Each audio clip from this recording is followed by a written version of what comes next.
Bonjour, ici iPodTouch chez Pro et une autre vidéo aujourd'hui sur les cellulaires, alors que ce soit un Apple ou Android, c'est la même chose, même les tablettes. Il s'agit de Pokémon Go. Fait que Pokémon Go, c'est un jeu vidéo de Pokémon sur cellulaire que tu te promènes. En tout cas, bref, je vais pas vous réexpliquer c'est quoi. Ça a fait le tour du monde pendant 2 semaines, puis après ça a fait... Mais bref, moi j'ai continué à jouer parce que j'aime ça le principe. Tu sais, ça te permet de te déplacer, puis de parler à du monde, puis de rencontrer des nouvelles personnes, etc. Bref, aujourd'hui, je vais vous montrer mes astuces pour devenir vraiment bon dans Pokémon Go. Mais vraiment bon. Juste pour... Ben, c'est juste des astuces, bref. Alors, avant de commencer sur mes astuces, premièrement, je vais vous parler du spoofing. Le spoofing, c'est quoi? C'est de simuler, dans le fond, sa localisation GPS ailleurs. Par exemple, tu vas aller aux États-Unis dans le jeu en disant à ton GPS de cellulaire que tu es là-bas pour jouer à Pokémon à distance. Eh bien, je ne le recommande pas. Parce que, premièrement, Pokémon Go, Niantic, ont accès, quand tu installes l'application, à toutes tes applications de cellulaire. Fait que, ils savent, là, si à un moment donné, ça leur tente de genre tout bannir le monde qui ont fait du spoofing, ils peuvent le faire n'importe quand sans remboursement. Puis anyway, c'est plate, ça tue le jeu, tu sais. Le but du jeu, c'est de se déplacer, voir du monde, puis c'est ça, tu sais, vous comprenez le principe. Alors, pour débuter les astuces de Pokémon Go, premièrement, je vais vous parler de l'application Pokégenie. Alors, cette application-là est disponible sur le Play Store si vous avez un Android ou si vous avez un iPhone dans l'App Store. Fait que c'est la même application, ça s'appelle Pokégenie. Fait que vous écrivez en haut Pokégenie, puis vous cliquez sur le premier et voilà l'application. Vous avez juste à l'installer, etc. Même chose sur l'App Store. Puis une fois qu'il est installé, une nouvelle icône va se créer sur le bureau de votre appareil et ça va être écrit Pokégenie, évidemment. Fait que quand vous rentrez dedans pour la première fois, vous devez dire quel est le level que vous êtes en ce moment. Fait que moi, mettons, je suis level 40. Puis quelle équipe vous êtes. Parce que c'est important pour l'application. Une fois que c'est fait, vous appuyez sur Start, le bouton dans le milieu, et ça va automatiquement débuter Pokémon Go. Une nouvelle petite bulle va apparaître en haut à droite ici. Je ne sais pas si vous la voyez. Je peux la déplacer à gauche, à droite, bref. Je peux la mettre n'importe où. Ça, c'est juste sur Android parce que Apple ne permet pas d'avoir de petites bulles comme ça en haut à droite. Puis je vais vous expliquer pourquoi tout à l'heure.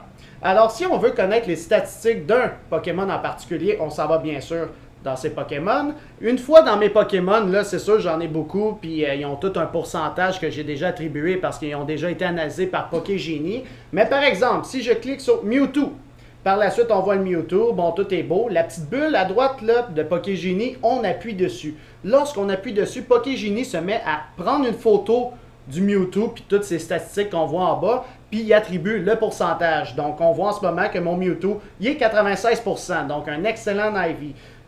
On voit ses attaques, défense, stamina, 15 sur 15 en attaque, 15 sur 15 en défense. Ça veut dire que c'est un très bon Mewtwo. Finalement, c'est pour ça qu'il attribue 96%. Donc, ça fait un excellent Pokémon. Maintenant, on va parler comment capturer rapidement un Pokémon. Donc, si vous en avez plein et vous voulez les capturer vraiment rapidement, au lieu d'avoir toute l'animation qui est comme les balles qui bougent, je vais vous faire un exemple. Par exemple, ici, j'ai un Pokémon. Fait que là, je vais le capturer. Puis là, mettons, je lance ma Pokéball. Ah, je l'ai raté. Ça, c'est ma faute. Alors là, je le pogne. Fait que là, vous voyez toute cette animation-là, la balle à bouge, je ressors, etc. Si tu veux le capturer très rapidement, c'est possible. Alors, comme j'avais dit au début de la vidéo, c'est un bug dans le jeu, mais qui est là depuis le début, puis que beaucoup de monde utilise. Fait que Niantic, il décide de le laisser, ce bug-là, parce qu'il n'a jamais été corrigé depuis que le jeu est sorti. Alors, voici un exemple de comment capturer rapidement un Pokémon. Donc là, il y en a un ici. J'appuie dessus. Donc, quand on appuie dessus, il se présente ici.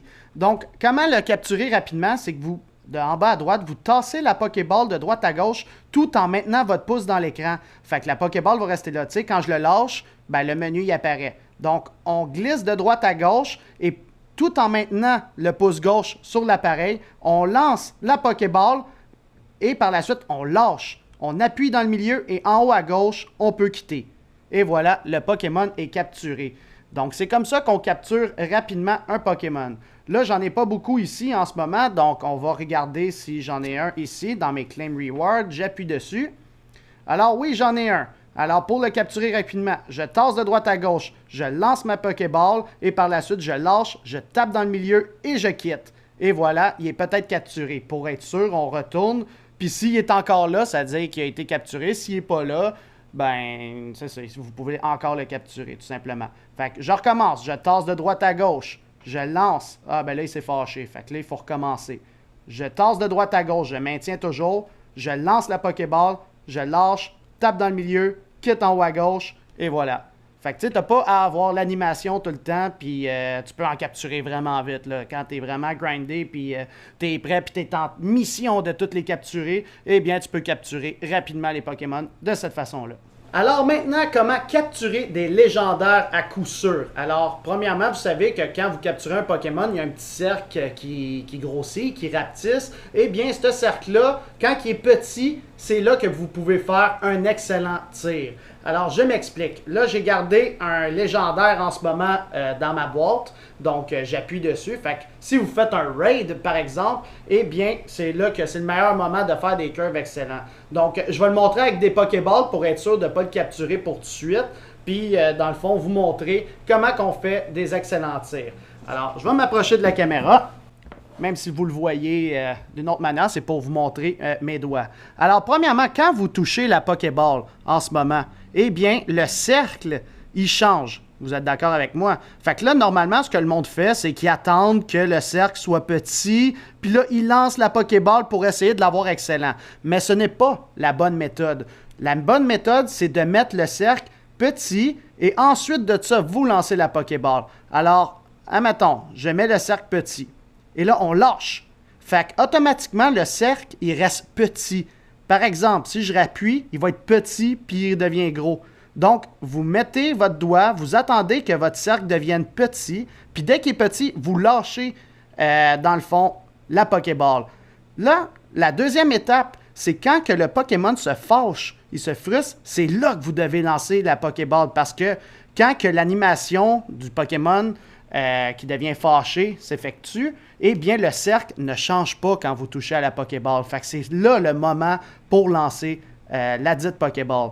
Donc, on fait un exemple. Alors, le NT il est là, j'attends qu'il se fâche. Mon cercle, il est déjà en mode excellent, donc il est déjà petit. Je lance la Pokéball et je l'avais presque. Là, je suis mal installé pour vous le montrer, là. Mais si je vous le montre, admettons, là, je m'installe proprement. Mon cercle, je le mets petit. On attend qu'il se fâche, puis quand il se fâche, on le lance. Et là, ça tombe sur le excellent.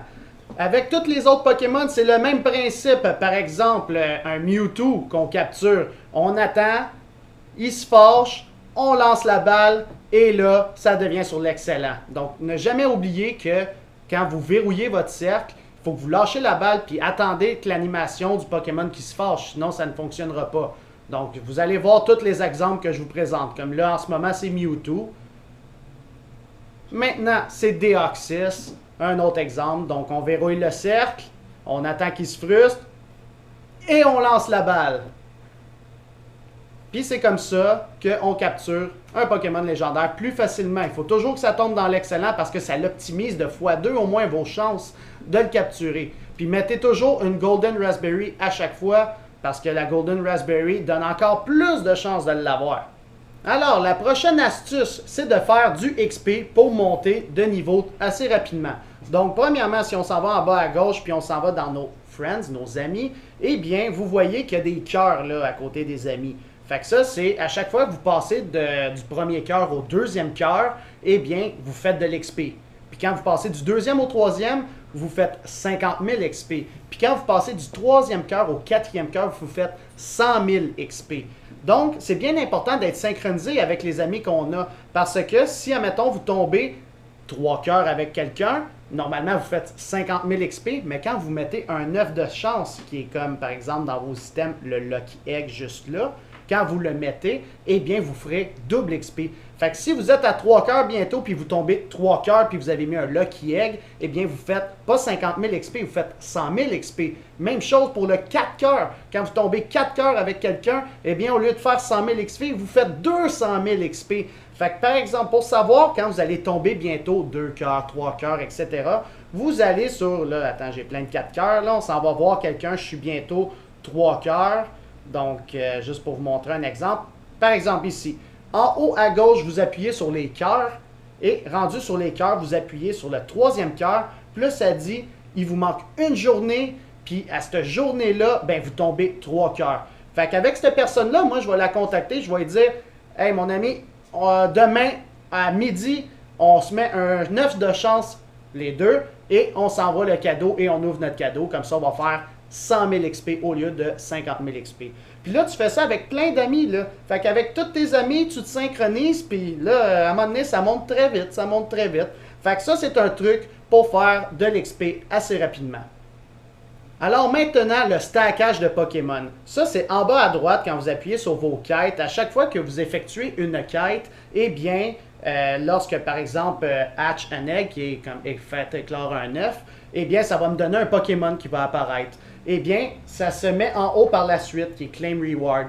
Mais moi, ce que je fais, c'est que j'ai stack. On peut en avoir, je pense, maximum 100 dans le stackage. Niantic ne recommande pas de faire ça et ne veulent pas qu'on le fasse. Mais moi, je le fais pareil. Comme ça, j'attends un événement qui est double poussière d'étoiles. Et à ce moment-là, ben, j'ai capture tout, puis je fais plus de poussière d'étoiles. Fait qu'à chaque fois que j'ai un Pokémon, puis que j'ai rempli une quête, eh bien, j'ai laisse là. Comme ça, j'ai capture à un moment donné, tout à tour de rôle. Par exemple, là, j'appuie sur Claim Reward. J'ai un Pokémon, je le capture en mode rapide. Donc, je tord, je capture. Oups, là, il a jumpé. Je vais attendre qu'il jump la prochaine fois. Il s'est fâché. Là, je la lance. Je quitte. Je reviens. Et j'en ai un autre. Fait que là, j'ai comme à peu près 80 Pokémon, là. Fait qu'à chaque fois, je fais de l'XP. Puis là, j'en capture un autre. Puis là, je reviens. Il y en a un autre. Puis tu sais, c'est ça le truc. Tu t'en stacks plein. Faites attention, des fois, Niantic décide de tout réeffacer les stackages. Fait que c'est ça qu'il faut suivre quand même les nouvelles parce qu'ils disent le 20 novembre, si vous avez plein de Pokémon stackés, ben on les efface toutes. Fait que tu sais, suivez quand même l'actualité. Fait que si vous suivez l'actualité, ben vous pouvez stacker des Pokémon de ce genre directement là. Puis ça vous permet aussi de remplir des quêtes dans la section quêtes spéciales à droite ici. Comme par exemple, là je suis rendu à capturer 5 execute. Fait que là, ben, j'ai peut-être 5 executes qui sont stackés dans mes quêtes. Donc, tu sais, t'attends ça avec des événements. La dernière astuce de Pokémon Go, eh bien, c'est de faire des équipes lorsque vous faites des raids. Alors, c'est important. Par exemple, que vous battez un légendaire, puis là, par la suite, quand vous battez un légendaire, Niantic vous recommande de mettre tel Pokémon, c'est les recommandés. Eh bien, ne fiez-vous pas à ça. Parce que si vous n'êtes pas beaucoup, puis vous prenez les recommandés, vous risquez de perdre. Parce que les recommandés, la plupart du temps, ils se basent sur la défense des Pokémon. Fait qu'ils vont résister, oui. C'est comme mettre un Blissey dans toutes tes teams, puis oui, tu vas résister, mais tu fais pas de dommages. Puis finalement, vous risquez de perdre le raid si vous n'êtes pas assez pour le faire. Donc, pour s'y faire, dans Pokémon, on s'en va dans la section Party en haut à gauche. Puis là, vous faites des équipes pour battre des légendaires. Par exemple, là, j'ai mon équipe de Roche qui sont très fortes. Mon équipe de Dark, mon équipe de Dragon, etc. Puis là, après, selon les légendaires, vous changez vos équipes. Alors là, vous me dites, ouais, mais comment je fais pour savoir quel Pokémon est bon pour battre tel légendaire? C'est très simple. Notre ami Google n'existe pas pour rien. Alors, je m'en vais sur Google, j'écris, admettons, que le légendaire, c'est Articuno. Best Counter, vous écrivez ça comme ça, Articuno. Si je l'écris comme du monde, bien sûr. Alors, j'écris ça, puis là, vous cliquez sur le premier lien, puis là, ça va vous dire, en général, lesquels c'est les best counters. Comme par exemple, je descends, fait que là, ça dit le suprême counter, le meilleur, c'est d'avoir des Tyranitar avec telle et telle attaque. Sinon, les counters qui sont quand même pas pires, il y a Golem, alors avec les attaques que vous devez mettre, il y a Flareon, il y a par la suite Moltres, etc. Fait que vous pouvez vous baser sur ce site internet-là pour savoir quel Pokémon est bon pour battre un légendaire en question. Alors, j'espère que vous avez aimé la vidéo. Si c'est le cas, mettez un pouce bleu, abonnez-vous à ma chaîne, puis mettez un commentaire sur si vous avez d'autres astuces dans ce jeu-là. Ça va me faire plaisir de regarder l'astuce, puis de peut-être prochainement faire une autre vidéo. Alors, n'oubliez pas, en date d'aujourd'hui, ben, il y a le PVP qui va sortir bientôt dans Pokémon Go. Puis ça, c'est PVP pour Person vs Person. Fait qu'on pourra s'affronter un contre l'autre avec nos Pokémon. Ça va être des équipes de 3 contre 3 Pokémon. Bref, on va avoir plus de détails quand ça va sortir. Puis si ça vous tente que je fasse une autre vidéo là-dessus, ben mettez un petit commentaire, puis ça me fera plaisir d'en faire une. Un gros merci, salut!